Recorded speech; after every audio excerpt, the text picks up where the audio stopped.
I'm Logan Crawford, and right now on Spotlight, we're delighted to introduce you to an amazing author. Her name is Danielle Holzhauser. She is the creative mind behind a book called Brought to Life.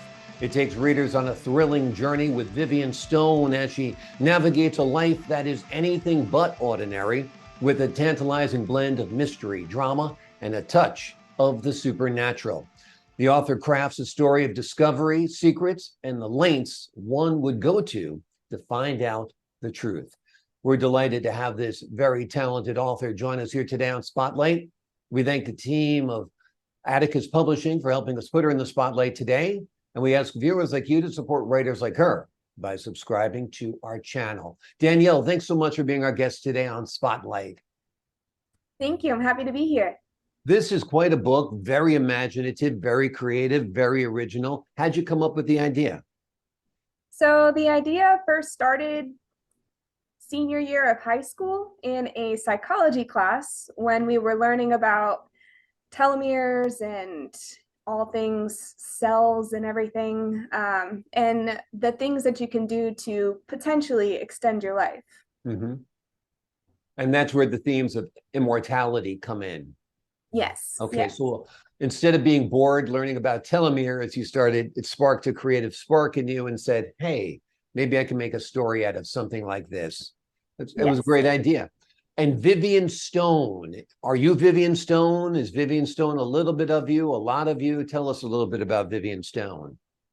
Vivian Stone is a little bit of me and a little bit of maybe who I want to be and maybe who I don't want to be. And then all of the other characters are a little bit of me too. I think that a lot of authors with their first books always have a little bit of themselves in every character.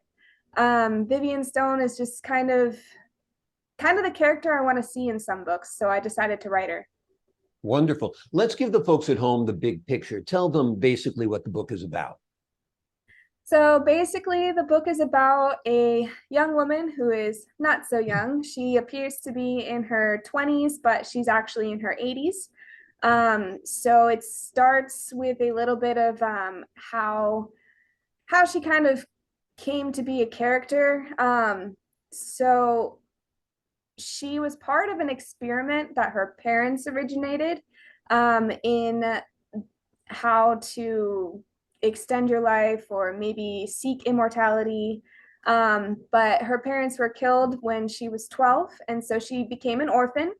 And then the rest of the book is her trying to figure out who killed her parents, why they killed her, why she has lived so long, and how it all connects to the two boys that she meets on her journey.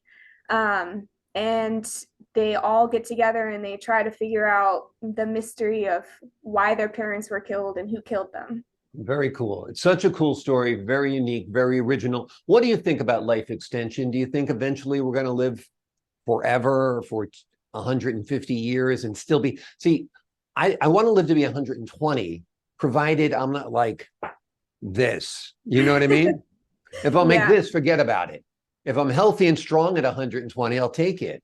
So what are your thoughts on life extension? I don't think it's a good idea, especially the way society is today and what humans have done to the earth in general. But I also don't realistically think it's possible. I mean, anything's possible, and we've all seen all the things that humans can create. But I don't think it's possible in our lifetime for sure. I don't know. Well, that's a very interesting topic.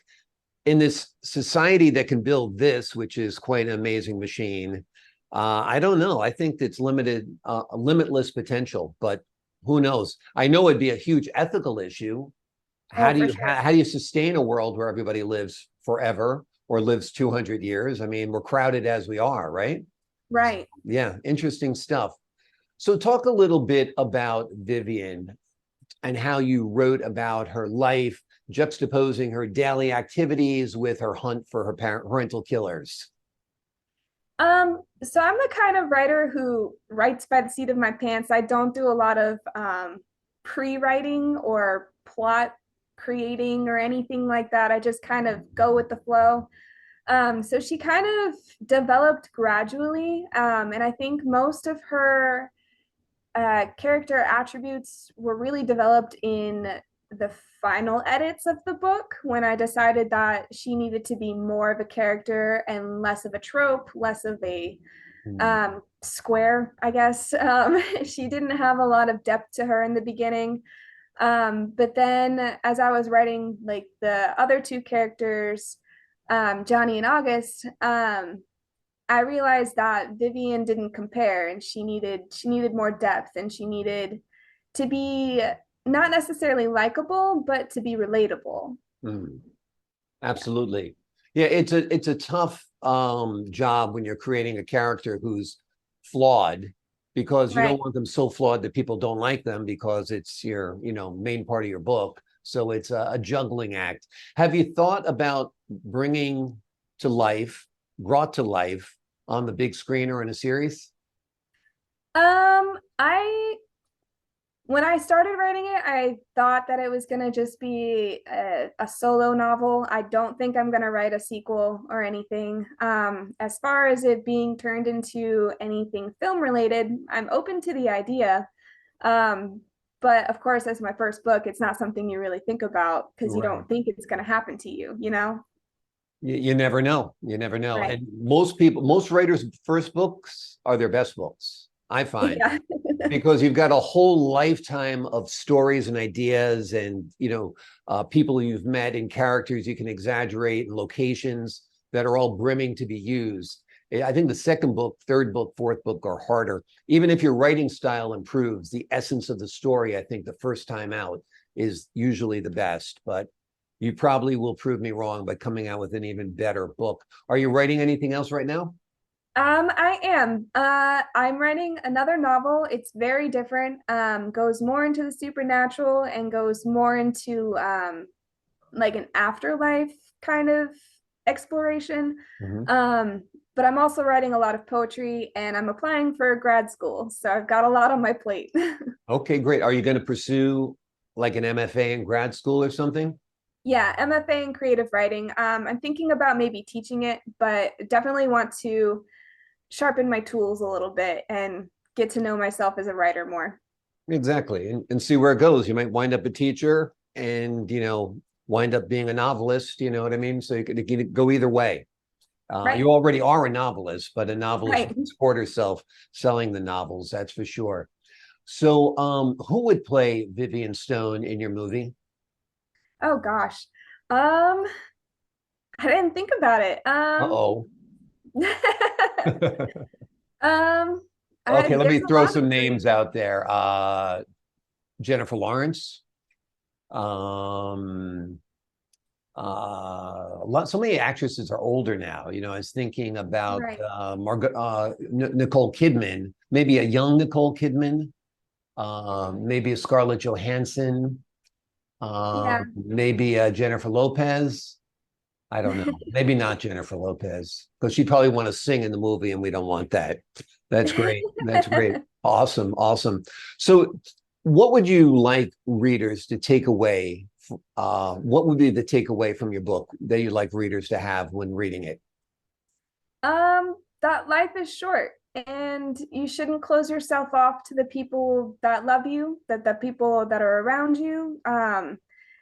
Even though like Vivian has a very long life and she's lived a very long life, she still hasn't experienced all of the human like relationships and connections and everything. She's closed herself off to all of that just because she has lived so long.